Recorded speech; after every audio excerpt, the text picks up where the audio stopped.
Sono nel Delta del Po un ambiente di transizione, è un termine che viene usato nel Delta per diversi ambienti, perché come diceva Simone la nostra è una terra estremamente giovane, è una terra che ha meno di 2000 anni, è vero che 2000 anni per l'uomo sono molti, ma è anche vero che al confronto dei 4 miliardi e mezzo di anni della terra i 2000 del Delta sono uno schiocco di dita, insomma sono proprio veramente poca cosa.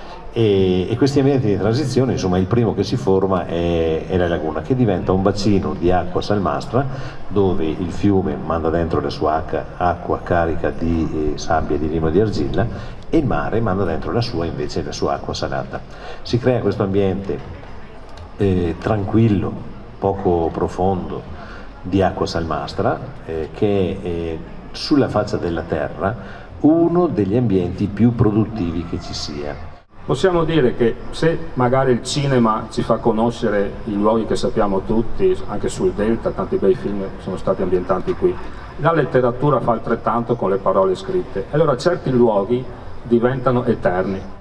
Lo facciamo con le parole di Giovanni Comisso.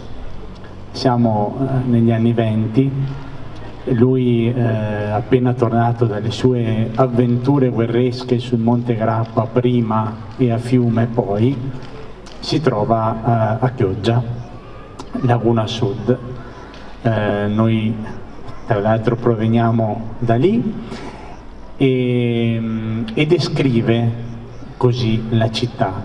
Sono parole luminose, molto definite. Sembrano quasi dipingere una veduta, ecco, da questo punto di vista. Prima Zanzotto citava, no, il vedutismo, questa grande tradizione pittorica veneziana, e queste parole sono quelle di un reportage lirico.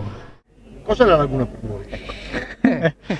voi? Diciamo che questa sera abbiamo provato a realizzare un percorso di testi che andasse in qualche modo a scandagliare le varie immagini e le varie interpretazioni di questo luogo fisico che è la laguna, che è appunto un luogo fisico, ma può essere anche un paesaggio interiore e anche un paesaggio umano. E attraverso questo percorso abbiamo provato un po' a declinare queste varie lagune, questa pluralità di lagune, e insomma speriamo che a chi ci ha ascoltato questo abbia così fatto scaturire qualche curiosità in più.